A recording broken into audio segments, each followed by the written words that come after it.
Bismillah, alhamdulillah, assalamu alaikum, peace be unto you. Today we're going to be talking with our teacher, our sheikh, who's here to help us understand Islam, the way of all the prophets, that way of submission and surrender, not to your desires, not to a man, not to a woman, but the one who created man and woman, the creator of the heavens and the earth. We're going to be trying to distinguish Islam from back home cultures. It's kind of got intertwined. You got some things, some confusion. So we want to make sure that we have the blueprint, because we want to do things right. We want to do things according to how the Creator wants us to do things.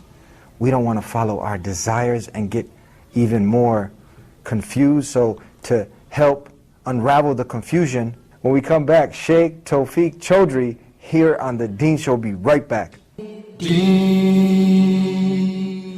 Allah, there's only one God and Muhammad is his messenger. Allah, la ilaha illallah.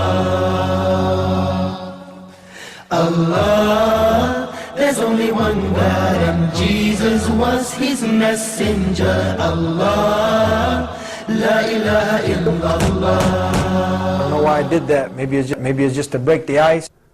Assalamu alaikum, Sheikh. Assalamu. How are you? How are you? Very good, thank you. Thank you very much for being with us. That's great, no problem. How have you been? Very good, thank you. I'm very excited that you're back with us here on the Deen Show. I know MashaAllah. you're very busy, traveling, educating the people. I try to be, thank you. Jazakallah. Dedicated your life to this beautiful way of life, Islam. Wallahi, I'm actually indebted to Allah subhanahu wa ta'ala, to my families, to my parents for actually being able to do it, And you were, last time as we spoke, you were also pursuing your doctorate degree, is that correct? Yeah. In medicine, yes. So I can call you Dr. Chaudhry now, huh? I prefer you not to, just call me brother. That's right. Okay, so my sheikh, our teacher, tell us now, we need to understand a little better, because people know that Islam is that way of life, the way of life of all the messengers, that way of submitting yourself entirely to the Creator of the heavens and the earth. Yes. But now we have some things that are cultural practices, so there might be some confusion to some of the lay people, because now there's some things that might have developed over the years and have gotten mixed up with Islam. So we want to talk about a basic blueprint so we don't get to mixing things up like a buffet. So what is culture and what is accepted with the normal cultures of society, and what is clear Islam, and what can mix and what can't mix. Let's talk about this for a second, Right. please. It's, I think, a really good question, because unfortunately what's happened these days is that people have obviously been born into Muslim families, and because of the total lack of Islamic education, and the fact that people don't even know the basics of their religion sometimes. Yes. People have forgotten the difference between what is culture and what is Islam. So we find, for example, in Muslim countries these days, people pray not because they really want to pray or because it's in their heart to pray, but really it's because it's culture. It's time to pray, the adhan's coming. What do people generally do? They just go to the mosque and pray, so we might as well do that. Yes. Or people, for example, wear the hijab, not because they're actually doing it because they really want to protect themselves from others, or to really be covered for the sake of Allah subhanahu wa ta'ala. Yes. But they're doing it simply because it's part of their culture, and hijab has just become a convenient way of dressing to cover up yourself. And so in reality we need to break that barrier. And to break that barrier, a lot of education needs to happen. A lot of da'wah needs to happen. The people who do know the truth need to go out and actually say that to people. And a lot of clarity needs to come into the whole picture of exactly what basic amount of knowledge needs to be there in the minds of people, so that you can break the difference. So that really depends upon the society that we're talking about. We know that in Islam, a certain amount of basic knowledge is obligatory upon every single person. So what is that basic amount of knowledge that is obligatory on every person? Well, we know that we need to know the basics of our belief, we need to know the basics of our actions, the things that we need to do. We need to know the basics of any action that the community or the people do that they're involved in. Like, for example, before they do business, they need to know about the rulings of business. Before they deal in marriage and divorce, they need to know the rulings of marriage and divorce. Yes. So ultimately, every believer is required to know a certain set basic amount of belief, knowledge in a certain basic amount of knowledge in belief, and a certain basic amount of knowledge in action. And when this is clear in people's minds, then the delineation between what is religion and what is culture will become far more clearer. Because the problem is happening in that the most basic things people are mixing up with their culture. So we know, for example, these days, female circumcision, let me give you that example. Yeah. Female circumcision, which is practiced in the African countries, in a way in which the whole clitoris and the whole female external genitals are actually removed. This is something which is totally against the principles of Islam. Because the goal, they say, is to not let women have excessive desire. Right? That's the understanding that is usually given. Yeah. Although in Islam there is no basis for total removal of the genitalia at all. This is something cultural. That is cultural. That is a practice, an African practice that has come into Islam. Yeah. Not come into Muslims and their practice. Right? In the same way, like for example, you might say in India. The example is that in India, we know the Hindus, when they used to marry their daughters off, they had to give money to the husbands. Whereas in Islam, it's the other way around. In Islam, the men have to give a dowry or a marriage gift to the women. It's not the opposite way Not around. the opposite, not the opposite. And I know, for example, even my own parents, they're Muslims, right? Yes. And when they got married, it was almost like my mom had to give a gift to my dad, although my dad didn't accept it. But the point was, it was almost expected as a cultural practice. And we have many, many similar cultural practices in many things, whether it be times of death, times of marriage, times of divorce, times of prayer and worship, whether it be in our Hajj and Umrah. We have so many things which are actually cultural practices that really need to be rooted out. And the best way to do that is through education. Now, we put a little flavoring in our coffee. You get the latte, put a little caramel. If your steak needs a little bit of salt, to amplify the taste. What about with our way of life, this religion? Or you want to sweeten up, your tea, you put some extra sugar. All right. But if someone argued and said, we're just trying to add some flavor here, we're just trying to, spice things up. Yeah, you know what? There are two problems here. The first problem is that you actually believe that Islam is actually deficient, or the taste is actually not good enough for you. You actually need to sweeten it up or something like that, right? That's actually claiming that the religion is deficient. Oh. Would you agree? Yes. That's actually claiming that the religion needs a version 2, or that we need to improve certain things about the religion which is not just to our taste or something. Yeah. That would be claiming that the Prophet did not give his message to us, that the Quran is not complete, that Allah subhanahu wa ta'ala did not complete the religion, and that would be a tremendous, tremendous thing to say. Would you agree? Yes. This is why innovation, something that is new into the religion, is so disliked in our deen. Because not that we don't really want to do good for the religion. What we're saying is that by actually adding something, you're actually claiming something else. You're claiming that it's deficient. You're claiming that that just like the food needs salt, so the religion needs something else. And you have the audacity to say that you think the religion is not complete. Okay, that's the first problem. The second problem is that you're claiming that the religion doesn't have the sweetness, or the religion doesn't have the joy that you're looking for. And that's to say that Islam, and we hear this sometimes. People say that, religion is all boring, it's not all, it's not, and we want some fun in it. And there's just no fun in Islam. What the reality is, you haven't approached Islam in the right way. You've looked at Islam as a set of rigid laws and guidelines. You haven't looked beyond that. You haven't looked at the beauty of thinking about Allah. You haven't thought about the sweetness of basking in the love of Allah. You haven't thought about, like for example, I remember my sheikh was asked a question by a man, and the man was, "Hey, Sheikh, I've been trying to get married, and I can't get married, and I'm having this tremendous difficulty." And he gave a talk that till now I remember, and he spoke about how a person whose heart is engrossed in the remembrance of Allah finds no need for physical pleasures. Yeah. Right? And by Allah, someone whose heart is in total bliss, thinking about Allah, the day that he will meet Him, the day in which he will speak to Him alone. And he is standing, sitting and lying, thinking about God and the creation of the heavens and the earth. The one who ponders about the day, the first night in the grave. Don't think about the second night in the grave, just the first night in the grave, the one who ponders about it. Wallahi, he is filled with a different sort of thought in his mind, a different sort of attention span. He has a different sort of outlook towards his life. And he doesn't waste his time looking for distractions. Because these things are sometimes mere distractions. We're not saying that in Islam there's no enjoyment, by the way. We're saying that there is tremendous enjoyment. The Prophet ﷺ would have competitions with his wives. He would joke around with his wives.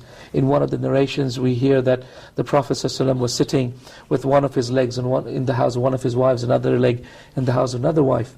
And then Aisha radiallahu anha, she cooked a nice meal of something called farid, which is meat cooked with bread in a curry. And she brought that to Rasulullah ﷺ, and the Prophet ﷺ ate a little bit, and then he offered it to Safiya radiallahu anha, who was the other wife of Rasulullah ﷺ. And Safiya said, I'm sorry, I've already eaten. And so Aisha said, no, you're definitely going to eat. And she said, no, I'm sorry, I've eaten.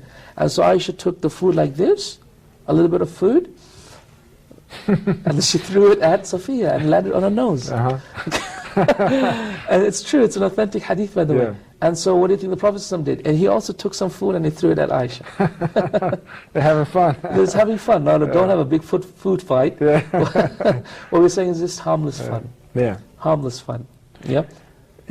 So tell us now, okay, we see other faiths, they do things to bring the people in. So if the masjids are empty and you got some people wanting to be creative, maybe we can bring a band in the masjid. What about this? Things like of this nature. There are certain things in Islam. I mean, there's a difference between innovation and public good. So we know that when the Prophet ﷺ passed away and the Quran was in different parts, in different areas, the Quran wasn't collected in one go. So the person can say, hey, the people put the Quran into one piece and they were all different parts. Why is that allowed, and why can't I try and do something which would be for the public, which would bring more good to people, just like you said, bring more people back into the mosque, so, start all these competitions and all these other things that you're talking about. Because you see it, you go, one church is competing with the next, so one brings a rap band, the other one brings a hip-hop band, and then it's a competition. And they're filling them up somehow to keep the memberships coming in, so the Muslims see this and maybe they say, hey, we get some good ideas. So what we're saying is that there's no problem with helping Islam, but as long as it is within the realms and the guidelines of Islam. Now we know that, for example, of course, bands and music and dancing and free mixing, etc. This is not something condoned by Islam. But the point is, what if someone said, okay, let's just not do something openly haram, but what about doing something openly halal? Like, for example, like the Prophet's birthday, for example. Let's celebrate the Prophet's birthday, even though the Prophet didn't do that. So, and people would justify that by saying that, hey, this is increasing the love for Rasulullah. But we try and we look at it objectively. We say, hey, there's a difference between public good and an innovation. In something that is done for the public good, it is first of all condoned by Islam. Okay. Second of all, a public good is something which does not increase the hardship upon us. If anything, it decreases hardship upon us. Thirdly, the public good is something that conforms to the goals and principles of the Sharia. On the other hand, an innovation is something which increases hardship upon us. And an innovation, the reason for its existence already would have existed in the time of Rasulullah, but the Prophet didn't do so. So therefore, for us to claim that we need to do something else, to do more, right, would be an innovation, because the cause for its existence already existed at the time of Rasulullah. So for example, we could say, the need for mankind to love Rasulullah also existed far more in the time of Rasulullah. So why should we now celebrate the Prophet's birthday when the Prophet didn't do so at that time, even though the need existed at that time? Do you understand what I'm saying? Yes. So therefore, the point is, my friend, that we can try and use 101 ideas to increase membership of Islam. We can use 101 different ways and strategies to bring people back into the deen, as long as, number one, it doesn't go against our principles and our values, and number two, as long as it's not real clear innovation in the deen. So now, just so the viewers will understand what we're saying here is that knowledge is key. So whatever is in the blueprint, this is what we follow, and no one can bring something in that's not sanctioned by the Creator and His last and final messenger, the Prophet Muhammad, peace be upon him. Absolutely, Yeah. because one of the things that's really important to understand is that if a religion doesn't have any firm principles and basis and values, it's not a religion at all. You see, the problem with Christianity these days is that they're redefining the values straight away. They're redefining the principles. Yeah. What we're saying is no, Islam has set values and set principles and set guidelines, and then everything else can therefore be looked into about adding certain strategies in order to bring people in. Yeah. As long as the values are right, as long as the principles are there, as long as these things are clear and set in stone. Do you understand what I'm saying? Yeah. So otherwise you have no ideology. So it's okay now if somebody wants to invent a better way to communicate through some kind of super duty cell phone, or someone wants to invent a car that goes faster. This is okay. Absolutely. This kind of technology, this kind of development, innovation is okay. Absolutely. But in the matters of this perfect way of life, Islam, the religion, me and you can't spice it up a little bit. We can't do anything that we think now we're doing better than the Creator. You know what? If there was, we could just follow what we wanted to do, there would be no need to send a prophet. Okay. There would be no need to give us a book that would never change. Yeah. Right? There would be no need to give us a isnad or a chain of narration by which we know that our statements from Rasulullah are correct. Yeah. There would be no need for all of this. We could have just invented what we thought was right, what we felt was right, what we knew was right. Okay? Okay. So we're starting to understand a little better. A few more points before we come to an end, because this is a very important issue. Because you can see, as other people of other faiths, just to get the congregation from leaving, they'll do juggling tricks, magicians, bands, all sorts of things. And from one church to the next, or one place to the next, everything is different. But in Islam, it's the perfect way of life. Everything is there. You just have to follow, submit. Yeah. The ends don't justify the means in Islam, right? The ends do not justify the means, and this is really important.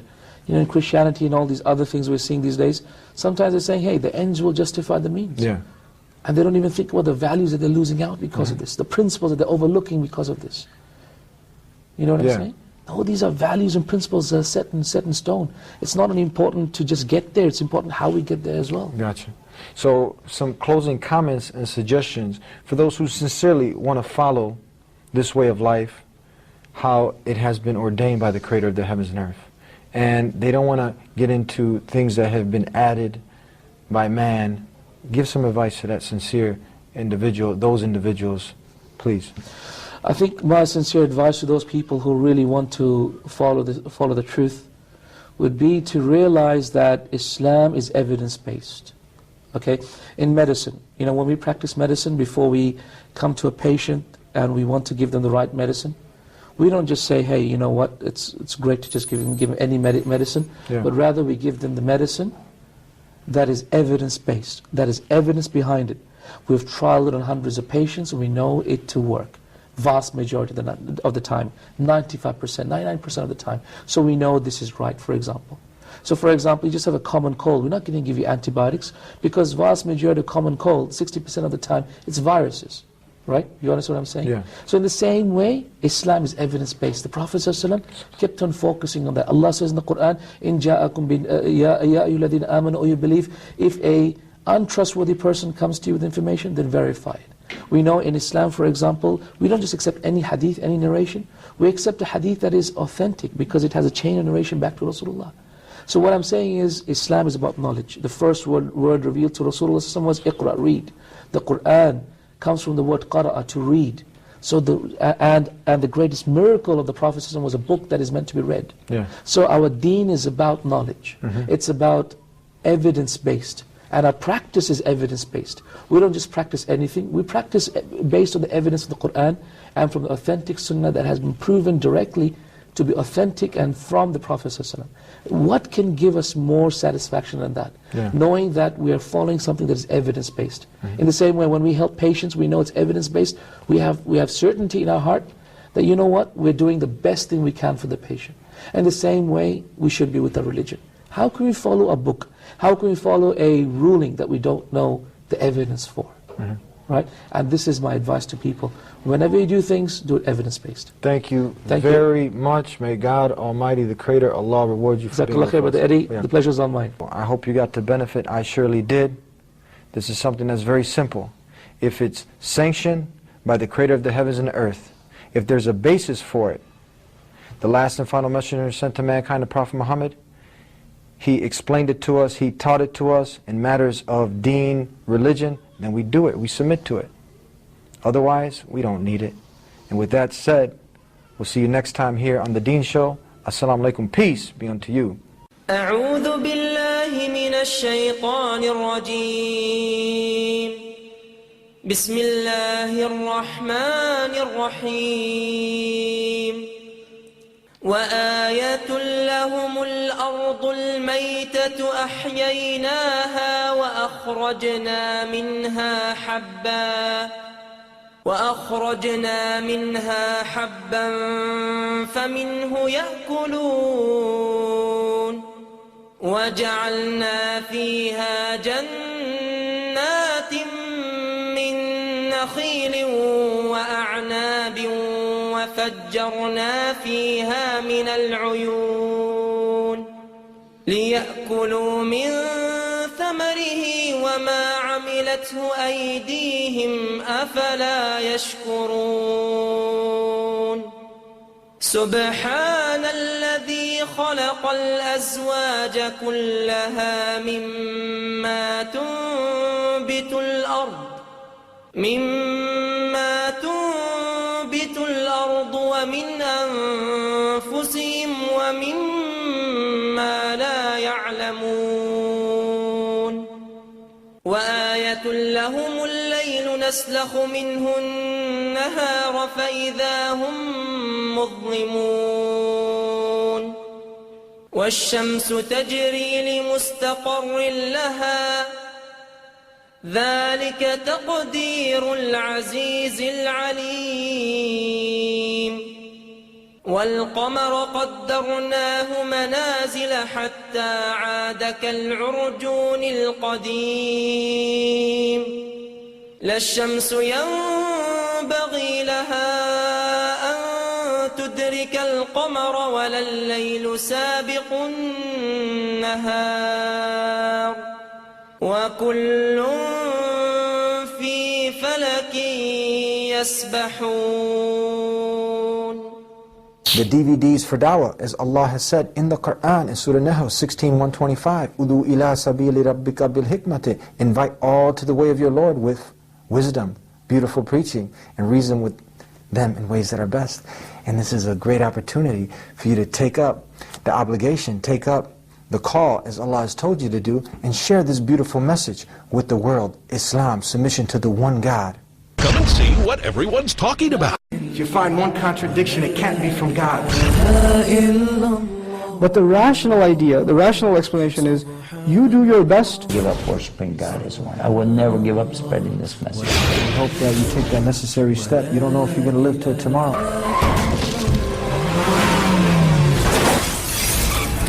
So you got to find that urgency to do the right thing right now. If you say that you do not believe in Jesus, you have stepped outside of Islam. You cannot be a Muslim. It is a tenet of our faith to...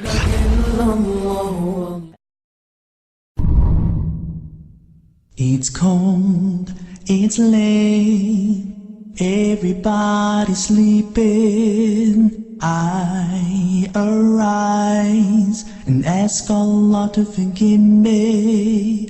Oh Allah, you see, oh Allah, you know all the sins I do. I turn to you to forgive my sins in my heart. I'm your sinful slave, you're my loving Lord. I'm the one who runs away, oh Allah, guide me.